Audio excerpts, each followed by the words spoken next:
사도행전 22장 3절에서 21절. 오늘 말씀이 좀 깁니다만은 그래도 우리가 다 함께 또박또박 한 목소리로 같이 읽었으면 좋겠습니다. 사도행전 22장 3절에서 21절 시작. 나는 유대인으로 길리기아 다소에서 났고 이 성에서 자라 가말리엘의 문화에서 모든 조상들의 율법의 엄한 교훈을 받았고 오늘 너희 모든 사람처럼 하나님께 대하여 열심히 있는 자라.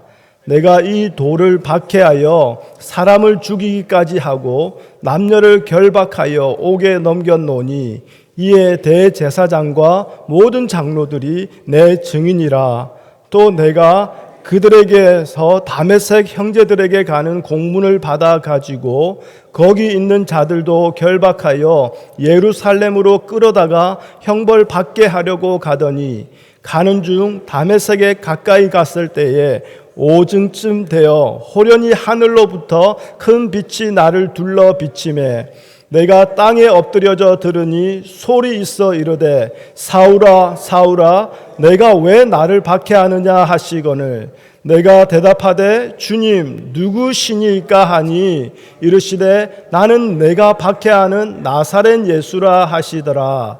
나와 함께 있는 사람들은 빛은 보면서도 나에게 말씀하시는 이의 소리는 듣지 못하더라.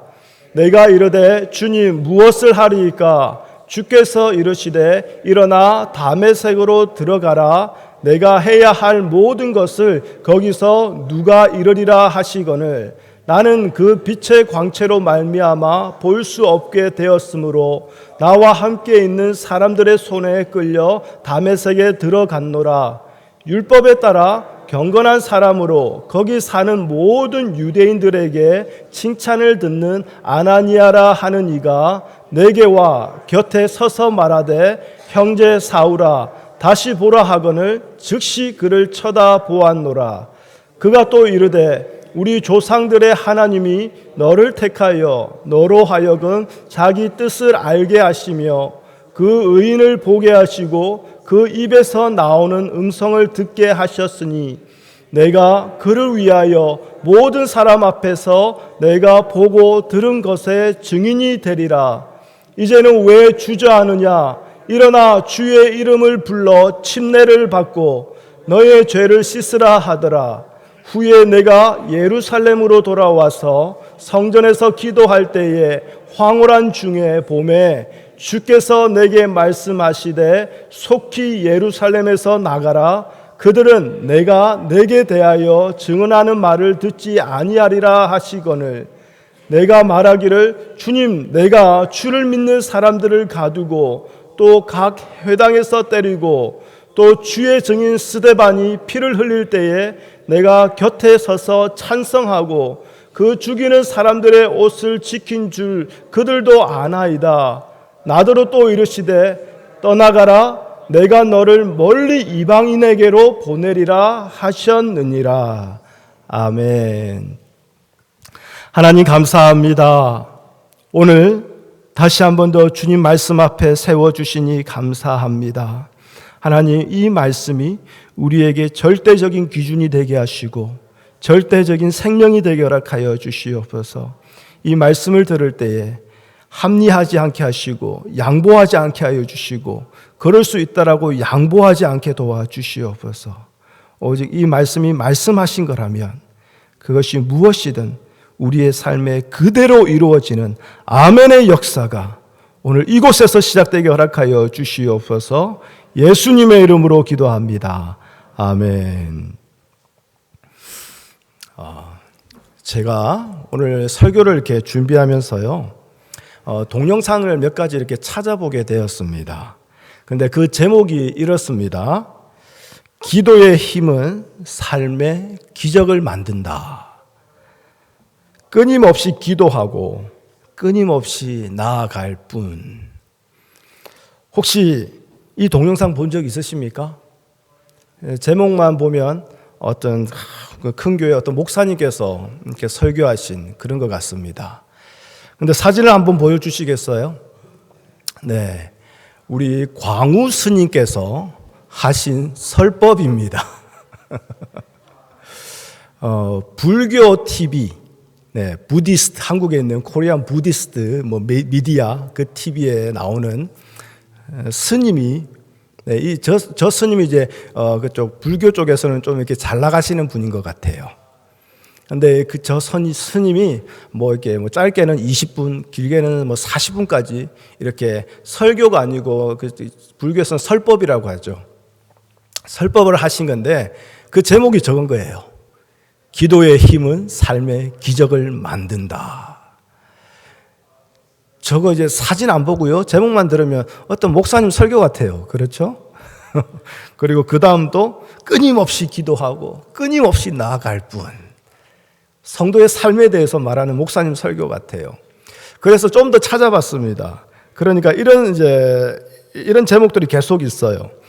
절수행의 기적 같은 효과. 절수행이 뭐냐면 우리 108배 같은 그런 절을 계속 하면서 자기 자신을 수행하는 거예요. 절을 할수록 자기 자신을 비우고 자기 안에 있는 욕망과 모든 더러운 그 생각들을 다 비워내요. 절을 그렇게 하면 할수록 결국 나도 없어지는 그 무아의 경지에 이르러 마음의 평안과 위로를 받게 되는 그 기적을 말하는 거죠. 그리고 또 다른 제목이 있습니다. 기적을 바라는 자에게 주는 기적.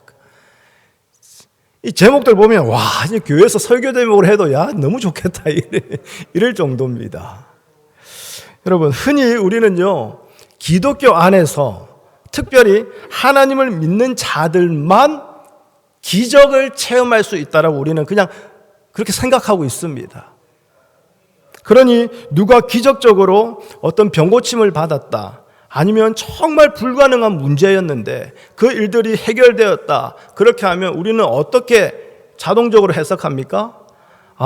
그렇게 열심히 기도하더니, 그렇게 하나님 열심히 믿고 그렇게 순종하더니 하나님이 고쳐주셨구나, 하나님이 기적을 베풀어 주셔서 다 해결해 주셨구나, 우리는 그렇게 이제 받아들이지요. 근데 여러분 보십시오. 불교에서도 기적은 말하고 있어요. 그리고 불교에 여러분 영상을 찾아보면 알겠지만요, 불교 신자 불자인데도요 기적을 체험한 간증을 하고 있다니까요. 병고침을 받았다고, 우리 자녀가 이렇게 돌아왔다고 이러면서 그런 기적을 이렇게 불교 TV 안에서도 서로 간증을 나눠요. 여러분, 근데 이 기적은요 불교뿐만 아니라 이단에서도 종종 보여지고 있는 것들 아닙니까? 여러분, 한국 사람들은 다 알겠지만 한국의 만민중앙교회라고요, 이재록, 얼마 전에 아주 크게 또 뉴스에 나왔죠. 이 사람은 뭐냐면 자기만 하나님께서 피가름을 해주셨다고 말해요. 그러니까 일반 인간들의 피는 다 죄로 인한 더러운 피인데 자기 몸에 있는 그 피는 하나님이 특별히 피를 싹 체인지해 주셔서 자기는 더 이상 이제 죄가 없는 자가 됐다라는 거예요. 그런 자에게 하나님이 어떤 권세를 줬느냐? 죄사함을 권세를 줬다라는 거예요. 그래서 자기는 모든 사람들에게 죄사함을 해줄 수 있다라는 거죠. 그러다가 결국엔 나중에 어디까지 가느냐? 결국 내가 성령이다, 여기까지 간 거예요. 그런데 이 사람을 따르는 사람들이 수만 명이에요. 지금은 어떻게 됐습니까? 그 여성도들을 막 강간하고 성폭행해가지고 지금은 감옥에 가 있어요. 그럼에도 어떻게 얘기하냐면 예수님이 옥에 갇히신 것처럼, 십자가에 달리신 것처럼 우리 이재롱 목자께서 지금 옥에서 지금 억울한 그런 옥살이를 하고 있는데 다 우리의 죄 때문이다, 또 그렇게 지금 해석하고 지금 또 그렇게 좀 몰아다니고 있거든요. 그런데 그 이재록이 정말 우리가 볼 때는 얼토당토하지도 않는 사입인데 그 사람을 그렇게 많이 따르는 이유가 뭐냐? 그 사람에게서 병고침의 은사가 있다라는 거예요. 기도했더니 병이 낫더라는 거예요. 손 얹었더니 병고침의 역사가 나타난다라는 거예요. 그러니까 그 수만 명의 사람들이 그냥 우리의 성령님, 우리의 목자님 하면서 따라다니고 있는 거죠. 여러분, 심지어 무당에게 가서도 병 고친 사람들이 있습니다. 제가 여러 번 말씀드렸죠. 저희 아버지, 저희 어머니가 지금은 통영이지만 그때는 충무였어요. 저 경상남도 저 통영 거제도 있는데 거기서 교회를 개척하시고 낮에는 전도하고 신방하러 다니시는데 한 부둣가에 바닷가에 갔더니 뭘 하고 있느냐? 무당이요. 바다 위에 부둣가 그 바다 위에다가 무지개 천 있잖아요. 기하게 옛날에 하는 거. 그걸 바다 위에 쫙 깔아놓고요. 무당이 거기로 왔다 갔다 하면서 이제 구판을 벌이고 있는 거예요. 무당이 물에 빠지질 않아요. 바다에 안 빠져요. 거기서 칼 들고 막 이러면서 춤추며 왔다 갔다 하면서 이제 굿놀이 하고 있는 거죠. 그러니까 저희 아버지가 그 많은 데서 구경하고 계시다가 예수의 이름으로 그냥 외쳤대요. 그러니까 무당이 폭 빠지더래요. 그러고 난데 저희 아버지가 아이고야 내가 잡히면 큰일 났겠다 해가지고 저희 엄마랑 바로 도망쳐 나왔대요. 여러분 무당도요 무리를 걷습니다. 무당을 통해서 병 고치는 기적이 일어나고 있어요. 여러분 이 모든 신비한 기적들 이런 체험들은 그러면 가짜일까요? 하나님이 고쳐주시는 그 기적적인 병 고침만 진짜고 나머지는 다 가짜일까요? 그러면 하나님께 병 고침을 받은 성도는 영원히 죽지 않고 살아야 되나요? 진짜라면? 여러분 이거 어떻게 받아들이십니까? 목사님 그거는 그래도 교회 밖에서 일어나는 일인데 그렇게 생각하신다면 우리 모세와 아론이 바로를 찾아갔을 때에 그때 상황을 한번 생각해 봅시다. 하나님께서 이스라엘을 인도해 내시기 위해서 모세와 아론을 어떻게 해요? 바로에게 보냈습니다. 그리고 그 앞에서 어떤 일이 일어나게 합니까? 아론이 지팡이를 던지니 그 지팡이가 어떻게 해요? 뱀으로 변하게 되죠. 이거 기적 아닙니까? 그런데 이 기적을 바로의 마술사들도 똑같이 하지 않습니까? 그리고 애굽의 10가지 재앙이 시작됩니다. 그렇죠? 그런데 그때 나일강이 피로 변하는 거, 그리고 그 나일강에서 개구리가 올라오는 거, 온 땅의 티끌이 이로 변하게 되는 거, 이 모든 것들 바로의 마술사들도 그대로 합니다. 여러분 하나님을 믿지 아니하는 자들인데 똑같이 기적을 행하고 그리고 보여주고 있다면 이들은 도대체 누구의 능력으로 이렇게 하는 것일까요?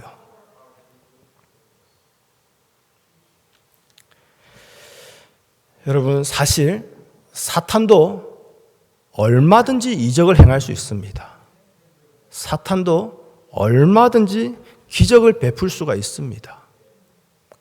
비록 종교를 말할 때에 기적을 체험하는 것이 상당한 힘과 설득력을 가지게 되는 것은 사실이에요. 그렇죠? 그러다 보니까 세상의 종교에서는 그런 기적적인 체험이 있으면 그 사람은 아주 특별한 자로 이렇게 다들 여겨줍니다. 그렇죠?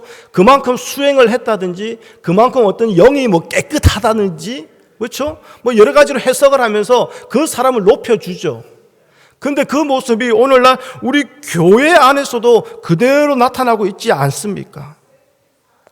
교회 안에서 누군가가 신비로운 체험을 했다, 신비로운 하나님의 직통 계시 음성을 바로 들었다, 막 이렇게 하면 그 사람의 신앙을 높여주지 않습니까? 인정해주지 않습니까? 만일요, 아직 저에게는 그런 은사는 없습니다만 염려하지 않으셔도 되는데요, 저에게 흔히 말하는 직통 계시가 있다면요, 그 은사가 저에게 있다면요, 그래서 예배 끝날 때마다 한 분 한 분 성도님 앞에 불러 앉혀놓고 기도해 주면서 하나님의 직통 계시로 말씀해 주면서 지난주에 죄 지었지? 회개해. 앞으로 하나님이 너 이렇게 사용하실 거니까 이제 15일 금식 기도해. 작전 기도해. 이러면서 바로 쪽쪽쪽쪽 알려주고 그러시면 여러분은 저를 어떻게 생각하겠습니까? 우리 신령한 목사님. 그렇게 생각하지 않겠습니까? 우리 목사님 영빨이 장난 아니야. 그렇게 얘기하지 않겠습니까? 여러분, 그만큼 종교에서 심지어 교회 안에서도 이 체험은 아주 큰 부분을 차지하고 있다는 거죠. 그런데 말씀드렸다시피요, 사탄도요, 얼마든지 기적을 행할 수 있습니다. 사탄도 충분히 이적을 행합니다. 그렇다면 하나님을 믿는 우리의 신앙을 기적이나 체험을 기준으로 하여서 차별화할 수 없다라는 거예요. 그렇지요? 네, 이제 화면은 그만 보여도 될 것 같아요. 많은 분들이 여기가 지금 교회인가 절인가 헷갈려 하시는 것 같아가지고. 네. 자, 여기는 우리 교회입니다. 네, 그렇죠. 네. 자, 여러분, 사탄도 기적을 행한다면 그 기적이, 그 체험이 우리의 신앙의 기준이 될 수 없다라는 거죠. 여러분, 무엇보다도 그 기적 자체가 우리를 구원으로 인도해 가지 못해요. 이스라엘 백성이 그 광야에 있을 때에 얼마나 많은 기적을 체험했습니까? 그런데 가나안 땅에 들어가지 못해요. 약속의 땅에 들어가지 못해요. 여러분, 그럼에도 자꾸 기적을 체험하려고 하고, 또 그것으로 신앙을 구분하려고 하고, 그것으로 나의 믿음 조음을 드러내려고 하니 자꾸 이상한 길로 자꾸 그 신앙이 빠져가고, 그러다 보니 결국에는 이재록 같은 이상한 사이비에 그냥 따라가게 되는 거 아니겠습니까? 예수님은요, 마태복음 7장 22절에 보면 주의 이름으로 선지자 노릇을 하고 주의 이름으로 귀신을 쫓아내며 주의 이름으로 많은 권능을 행하였다고 하는 자들에게 뭐라고 하냐면, 내가 너희를 도무지 알지 못하니 불법을 행하는 자들아 내게서 떠나가라 라고 말씀하셨어요. 무슨 말이냐면, 기적과 권능을 행하는 것이 예수 믿는 자의 표시가 아니라는 거예요. 이 마지막 때는 광명의 천사가 어떻게 해요? 사탄이 광명의 천사로 나타나 많은 이적을 행한다고 하나님은 분명 말씀하셨어요. 그래서 여러분, 그 체험이 결코 신앙의 증표가 되지 않는다라는 거, 그걸 반드시 기억하셔야 됩니다. 자, 그런데요, 문제는 뭐냐면 오늘 우리가 읽은 사도행전 이 본문을 보면 사도 바울도 자신의 체험을 이야기하고 있다라는 거예요. 그렇죠? 그 체험이 뭡니까? 바로 예수 믿는 자들을 잡으러 다메섹으로 가는 도중에 하늘에서 직통 계시가 들려온 거예요. 그렇죠? 하늘로부터 음성이 들려왔는데 그로 말미암아 결국 예수님을 전하는 예수의 사람이 되었다라는 그의 체험을 말하고 있어요. 기도 중에, 그렇죠? 기도 중에 어떠한 생각이 마음에 깊이 강하게 확 들어와도 아이고야, 하나님의 뜻인갑네 하면서 주님 감사합니다고 우리는 좋아해요.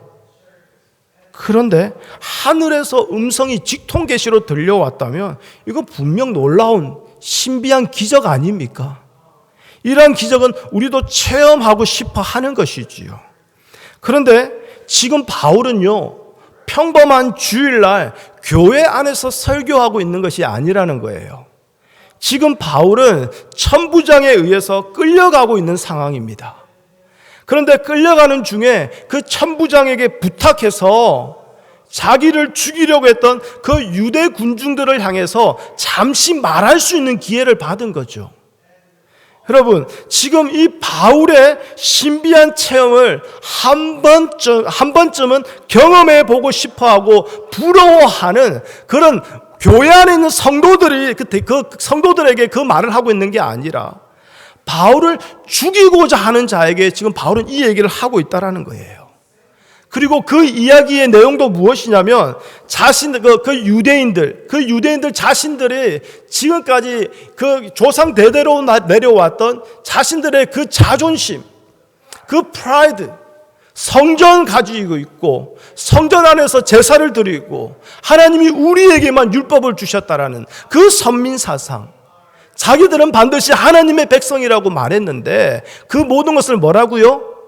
아니라고, 너희들은 가짜라고, 회칠한 무덤이라고 그렇게 책망하셨던 그래서 십자가에 죽여버렸던 그 예수에 관해서 지금 바울은 얘기를 하고 있다는 거예요. 도대체 바울은 무슨 생각을 가지고 있는 걸까요? 무슨 마음으로 이런 자신의 체험을 이야기하고 있는 것일까요? 바울이 말하고 있는 자신의 체험이라는 것은요, 결국 예수 그리스도를 만난 이야기예요. 그렇죠? 바울이 다메섹 얘기를 하는 것도 자신이 예수 그리스도를 만나게 된 것을 통해서 예수님이 누구신가를 증거하려고 하는 것이지, 사람들 앞에서 자신이 체험한 신비한 기적을 자랑하기 위함이 아니었다라는 거예요. 여러분, 이것을 우리가 항상 명심해야 돼요. 특별히 오늘부터 우리 각 부서 주일학교가 시작됩니다. 거기서 어쩔 수 없이 서로 삶을 나누고 서로의 생각을 나누게 될 터인데, 여러분, 오늘 특별히 이 말씀을 잘 들어주세요. 되게 교회에서요, 신기한 기적을 체험했노라고 하면서 그것을 간증이라고 하는 그런 사람들의 얘기를 들어보면 대부분이 체험한 자신이 그 이야기의 중심이 되어 있을 때가 많아요. 특히 신령하다고 평판을 받는 목사님들이 종종 이래요. 목사님들이 너무 자주 이래요. 나는 너희들이 하지 못하는 이 정도로 기도했더니, 이 정도로 내가 금식했더니, 이 정도로 내가 믿음의 결단을 하면서 내 삶을 하나님께 드렸더니 하나님이 이런 체험을 하게 하셨다라는 그런 식이죠. 결국 자기 과시, 자기 자랑으로 상대적으로 그러한 체험이 없는, 아니면 그러한 체험이 덜한 그런 성도들보다도 더 우위에 서려고 하는 거죠. 체험으로 신앙을 구분 지어버리고 체험이 없는 자를 무시해버리는 겁니다. 여러분, 이것이야말로 아무리 주의 이름으로 귀신을 쫓고 권능을 행하며 그래서 많은 사람들에게 칭찬을 받는 자라 할지라도 결국 예수님으로부터는 나는 너를 모른다, 불법을 행하는 자들아 나에게서 떠나가라는 말을 듣게 되는 그런 자일 수밖에 없는 것이지요. 자, 오늘 본문을 다시 보면요, 이 바울은 예수님을 만난 그 이야기를 하기 전에 먼저 자신이 누구였는가 그것을 먼저 밝히고 시작합니다. 우리 3절, 4절, 우리 2절의 말씀을 다시 한번 더 읽어보겠습니다. 시작.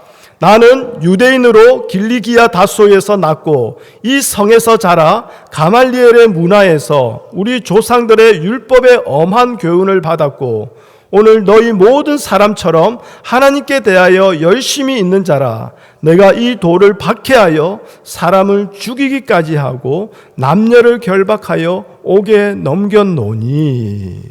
자, 이전에 바울은 어떤 모습이었습니까? 예수님을 대하는데 마치 부모의 원수처럼, 집안의 원수처럼 예수님을 그렇게 대했던 자입니다. 일단 그는 유대인 중에 유대인입니다. 아주 골수 유대인이에요. 누구보다도 열심으로 예수란 자를 핍박했다는 것을 알 수 있죠. 얼마나 핍박했든지 예수 믿는다는 이유만으로 형제를 잡아 죽였다라고 얘기하지 않습니까? 그런데 지금 예수 믿게 된 지금의 이 현실에서 다시 되돌아보게 되는 그 과거는 어찌 보면 참으로 부끄러운 과거일 거예요. 그렇지 않습니까? 예수님을 만나기 전에 참으로 부끄러운 과거, 어떻게든 좀 덜 얘기하고 좀 감추고 싶고 좀 숨겨두고 싶은 그런 부끄러운 과거인데 이것을 바울은 왜 가장 먼저 말하고 있을까요? 그것을 말하는 이유는 여러분도 다 아시는 그 이유 그대로입니다. 바로 이런 내가 과연 예수를 믿을 가능성이나 있었겠느냐. 바로 이 말 하는 거죠. 지금 우리가요, 우리 하늘의교회가 지난 3, 4년 동안 예수님을 전하기 위해서 기도하는 지체의 이름을 교회에 적어내고 우리가 우리 삶에서 그리고 매 예배 시간마다 그렇게 기도하고 있습니다. 그래서 교회에서 나섬을 할 때마다 선물을 들고 찾아가기도 했고요. 계속해서 기도하면서 또 가끔씩 연락도 하면서 어떻게든 예수 믿게 하려고 많이 애를 썼을 겁니다. 그런데 지금까지 아직도 아무런 반응이 없어요. 그렇지 않습니까? 그러면서 우리도 좀 서서히 지쳐갈 거예요. 이거 언제까지 해야 되나? 그러면서 순간 이 자는 예수 믿을 자가 아닌 모양이네, 이런 생각도 머릿속에 한 번씩 쑥쑥쑥 올라오는 거죠. 여러분, 그들이요 이전의 바울처럼 예수님을 원수처럼 대한 자들도 아니에요. 그렇죠? 예수 믿는 나를 잡아 죽이려고 덤벼드는 그런 자들도 아니에요. 그런데도 우리는 조금씩 지쳐갑니다. 이 사람 이제 예수 믿을 사람이 아닌 모양이네, 그토록 했는데 이렇게 안 나오면 그건 안 되는 거 아이가? 이러면서 그냥 스스로 정리하려고 하죠. 그렇다면요, 여러분, 이전의 바울과 같은 사람이 어떻겠습니까?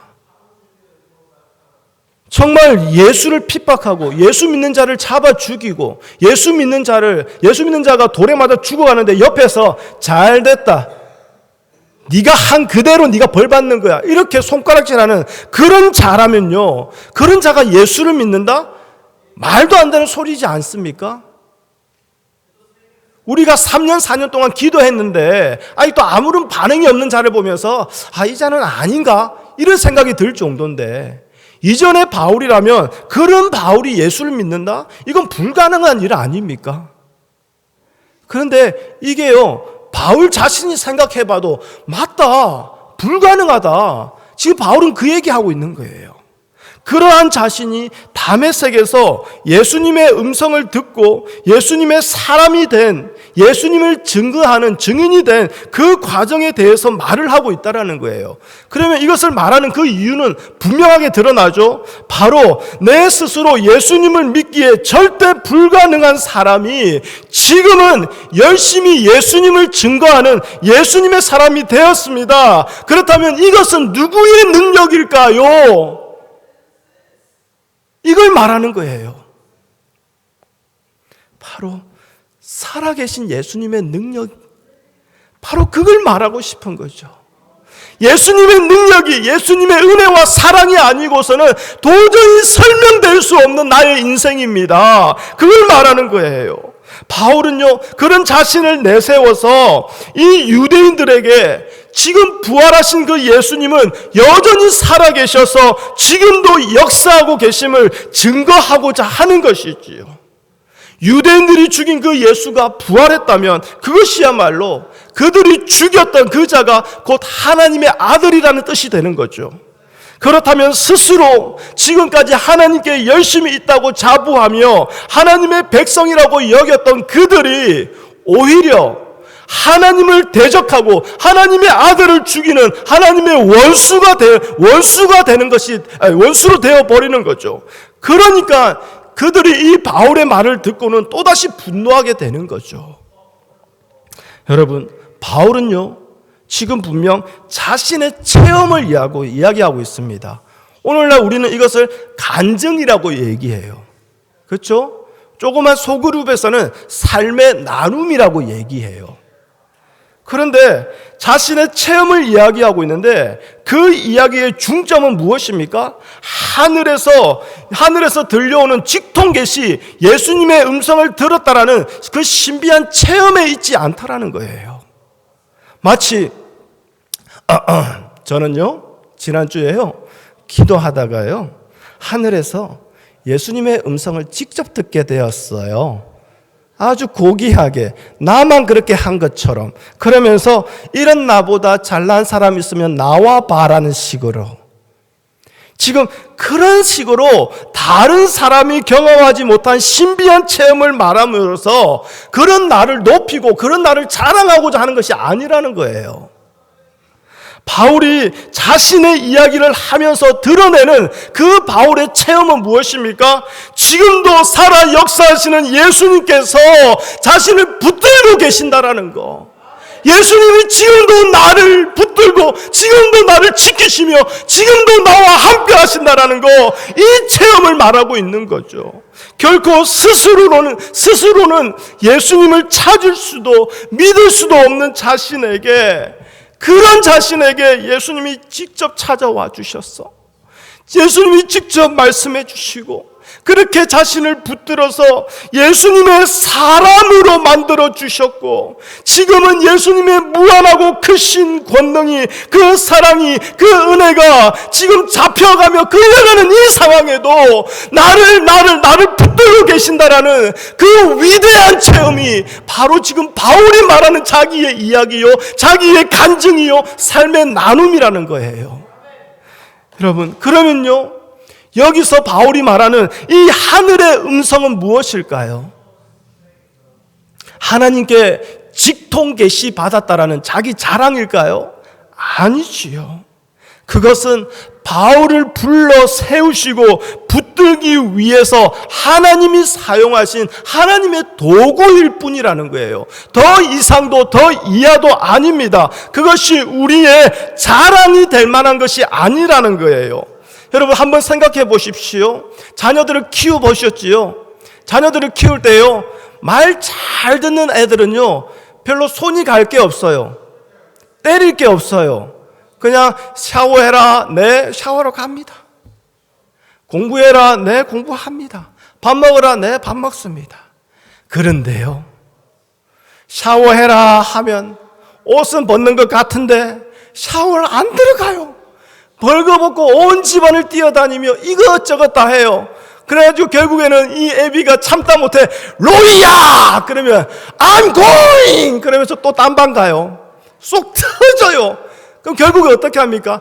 가서 애 잡아가지고 억지로 끌고 가요. 그럼 지도 괴로워요. 앙앙앙 하면서. 여러분, 그만큼 말을 안 들었다는 거 아닙니까? 하늘의 음성이라는 그런 기적까지 동원할 정도라면, 이런 기적을 동원하지 않고서는 그 바울, 이전의 바울이 예수 믿는 사람이 될까? 예수님께 마음을 두게 될까? 택도 없는 소리라는 거죠. 그러니 하나님이 하늘의 음성이라는 그 기적까지 동원해서 그렇게 강팍한 자 바울을 예수님의 사람으로 만들어 가시는 거죠. 여러분, 그만큼 강팍한 자였기 때문에 그런 기적 같은 일들을 하나님은 도구로 사용하여 주셔서 우리를 예수님의 사람으로 만드셨다라는 거예요. 그 일에 사용된 도구일 뿐이라는 거예요. 그래서 뭘 좀 체험했다고 그 체험이 우리의 신앙의 중심이 될 수 없으며, 더군다나 체험을 했다고 해서 그것으로 자신을 자랑할 수 없다라는 거예요.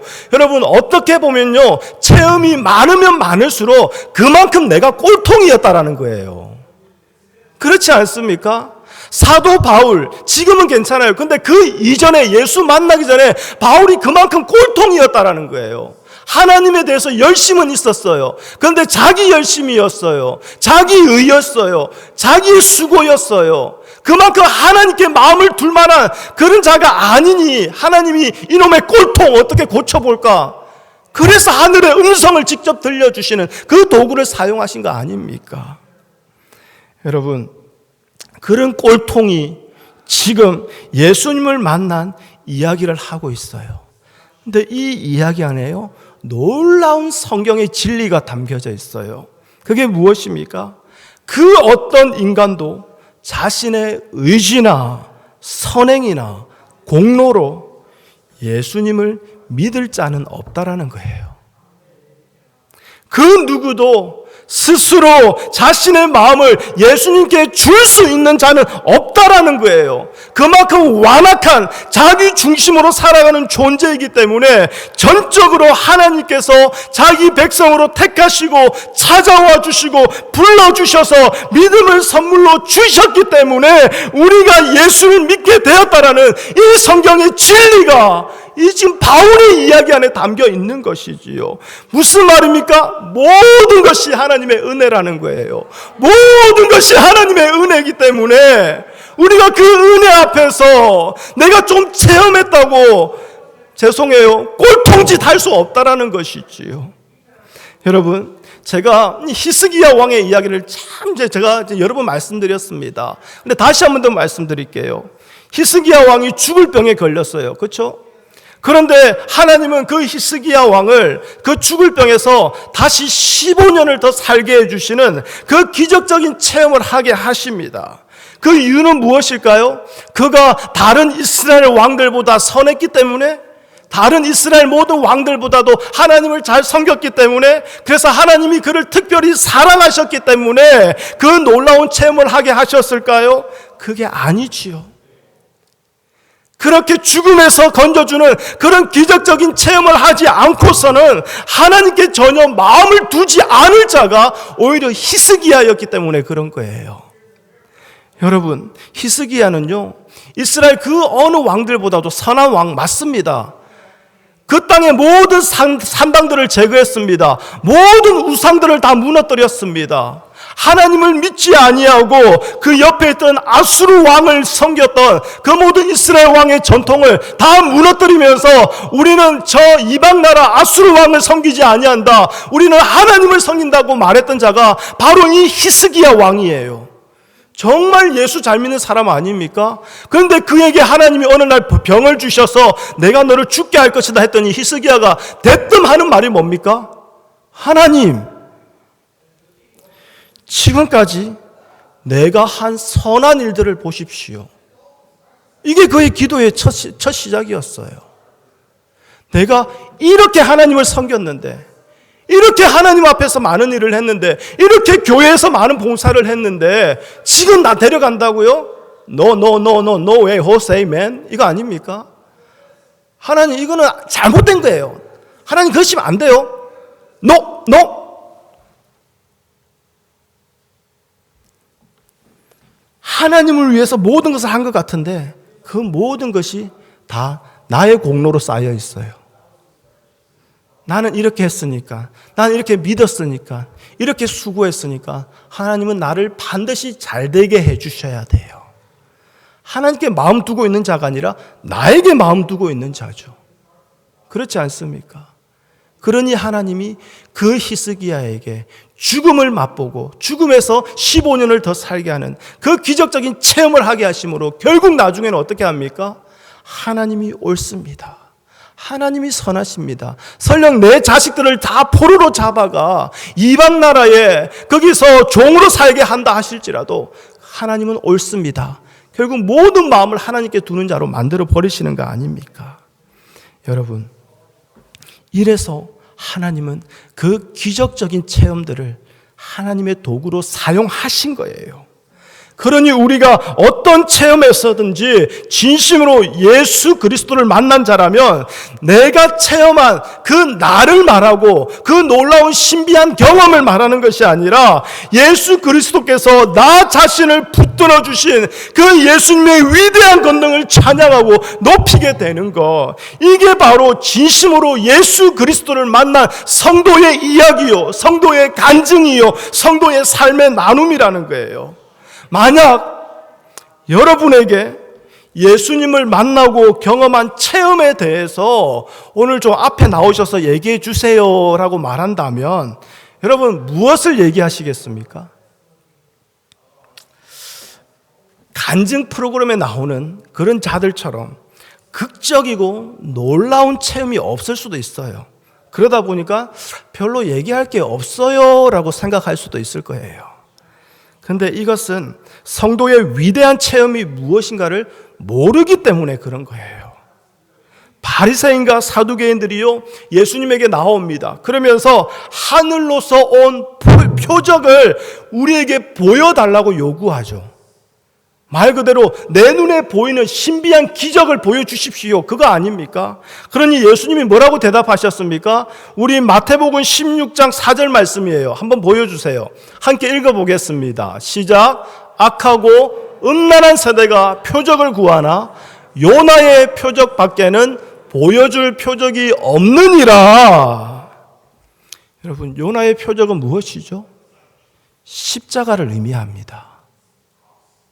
즉 예수님이 보여주실 최고의 표적이란 십자가의 죽으심이라는 거예요.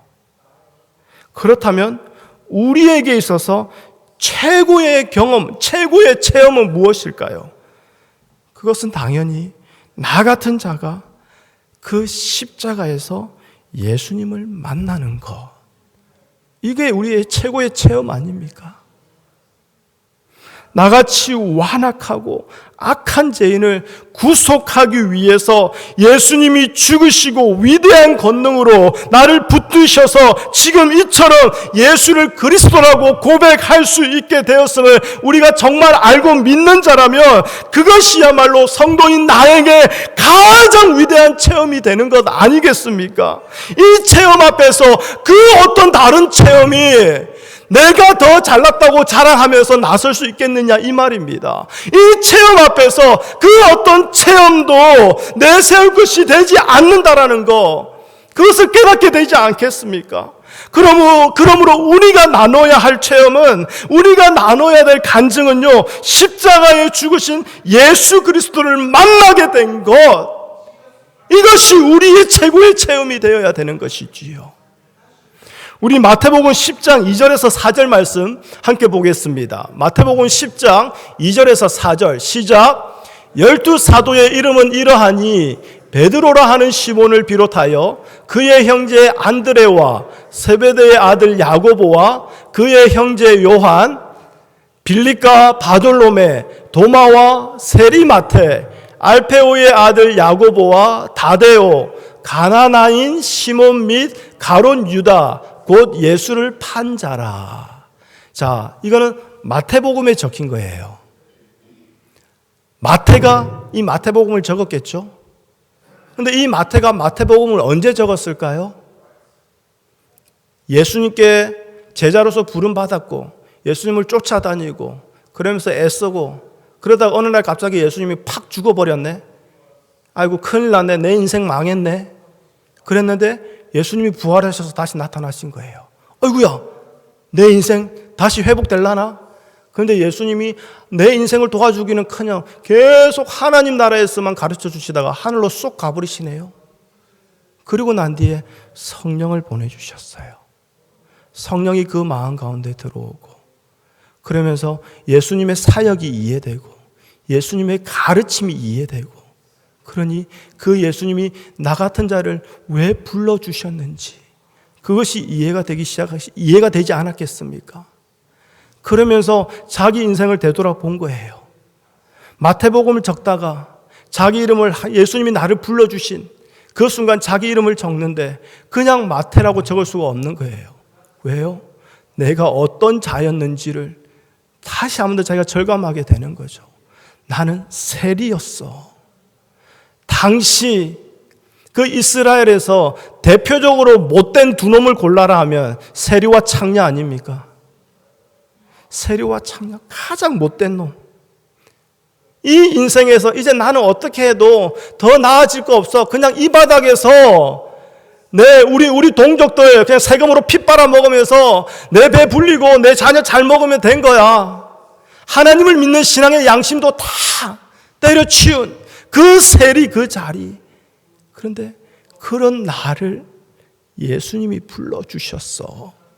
그 고백이 바로 모든 제자들 이름 앞에는 없는 마태에게만 내가 옛날에 이랬다고 말하는 그 세리라는 그 한 단어 안에 집약되어 들어가 있는 거 아닙니까? 예수님이 나 같은 자를 불러주셨어. 내 스스로는 예수님을 믿을 수 없는 자인데, 그럴 가능성도 없는 자인데, 그런 나를 불러주셨어. 예수 믿게 해주셨어. 그리고 이제는 이렇게 글자로, 삶으로 예수님을 증거하게 만들어 주셨어. 그 고백이 세리 마태 안에 들어가 있는 거죠. 여러분, 부끄러운 과거예요. 덜쳐내고 싶지 않아요. 이젠 다른 사람들 모르고 하니 나만 더 이상 말하지 아니하면 드러나지 않는 과거예요. 그런데 그러는 과거를 굳이 자기 이름 앞에 드러내고 있습니다. 여러분, 다가오는 창립 예배 때 이러한 성도의 이야기를 해주실 분이 필요합니다. 앞에 서서 얘기하는 것이 부담이 되겠죠. 그런데 나 같은 자를 불러주시고 지금도 붙들고 계시는 그 예수님을 경험한 이야기, 그분만을 증거하는 이 성도의 이야기를 나눠주실 분. 그래서 아직 예수 몰라 지옥의 문턱 앞에 서 있는데도 깨닫지 못하고 그냥 그렇게 하루하루 죽음으로 가까이 가고 있는 그 영혼들에게 내가 도구가 되어 하나님의 역사를 일으키는 그 성도의 이야기를 해줄 분이 필요합니다. 마음의 부담을 가질 필요는 없지만 생각하시고 기도해 보세요. 갑자기 광고를 했는데요. 여러분, 우리는요, 다른 종교가 가지지 못하는 또는 다른 지체가 아직 경험하지 못하는 그러한 신비한 체험이 많이 있어야 되는 자가 아니에요. 이러한 체험을 구하는 것 자체가 아까 예수님 말씀처럼 악하고 음란한 세대 아닙니까? 주님의 십자가의 은혜를 알지 못하고 나에게만 마음을 두고 있는 자들이라는 것을 보여주는 반증이 되는 겁니다. 바울은요, 자신에게 있었던 일을 말하면서 그 모든 일의 배후에는 살아계셔서 역사하시는 예수님이 계셨음을 증거하고 있는 거예요. 우리가 증거해야 되는 것도 바로 이겁니다. 그런데 우리 지나간 일주일, 한 주의 삶을 한번 살펴볼까요? 여러분의 삶이 무엇으로 그렇게 바빴습니까? 여러분의 그 바쁜 삶 속에서 혹시 여러분에게 보여지는 것은 어떤 예수였습니까? 세리마태를 불러주신 예수였습니까? 아니면 여전히 나에게 마음을 두고 나의 기대대로 나의 욕망대로 살아가고자 그런 내가 만들어 놓은 죽은 예수가 계속 나타나고 있지는 않았습니까? 그러다 보니 조그만 일에도 낙심합니다. 조그만 일에도 염려하며 근심하며 하나님 나에게 이러시면 안 되죠. 하나님 내가 했던 선한 일들을 기억하셔야죠 라고 그렇게 당당하게 하나님 앞에서 불평합니다. 여러분, 정말 살아계신 예수님이 여전히 나를 붙들고 계심을 믿는다면 우리는 날마다 담대함과 평안 속에서 살아갈 수밖에 없는 존재입니다. 이것이 바로 믿음의 체험이요, 성도의 이야기, 성도의 간증이 되는 것이지요. 여러분, 정말 하나님을 살아계신 분으로 믿는다면요, 우리에게는 하나님의 말씀에 복종하는 체험이 있어야 됩니다. 말씀대로 살아가고 말씀에 이끌려서 살아가게 되는 그 체험 말입니다. 바울을 부르시고 붙드신 그분이 오늘 우리를 부르시고 붙들고 계신다라는 겁니다. 그러면 바울이 살아계신 주 예수 그리스도를 믿고 그분의 말씀에 복종하였듯이 우리의 삶 역시 그러한 방향으로 나아가야 되지 않겠습니까? 말씀에 복종하는 삶, 이 삶을 통해서 예수는 살아계시다는 것을 증거하는 이것이 오늘 우리의 체험이 되기를 바랍니다. 다가오는 한 주 동안 우리의 체험이 되기를 바랍니다. 기도하겠습니다. 하나님 감사합니다. 바울이 하늘의 음성을 직접 듣고 하나님께서 친히 나타나셔서 말씀하시는 놀라운 자기 체험을, 자기 간증을 말합니다. 그런데 거기에 바울의 자랑이 아니라 도저히 예수를 믿을 수 없는 꼴통이었던 나를 불러주시고 붙잡아 주셔서 이제는 예수님을 증거하는 자로 살게 하신 그 예수님을 드러내고 높입니다. 하나님, 이것이 오늘 우리의 이야기가 되게 하여 주시옵소서. 우리의 입술에서 나오는 말들이 되게 하여 주시옵소서. 하나님, 우리의 간증이 되게 허락하여 주시고 우리의 체험이 되게 허락하여 주시옵소서. 그리하여 십자가에서 예수님을 만나게 된 것, 예수님을 오늘도 믿게 된 것, 오늘도 예수 안에 거하게 된 것, 이 체험이 그 어떤 체험보다도 하나님 부족함이 없는 완전하고 가장 귀한 체험이 되게 허락하여 주시옵소서. 이 체험을 하게 하신 그 하나님을 우리 삶 속에서 나누겠습니다. 자랑하겠습니다. 증거하겠습니다. 주님 우리 가운데에 믿음을 다하여 주시옵소서. 예수님의 이름으로 기도합니다. 아멘.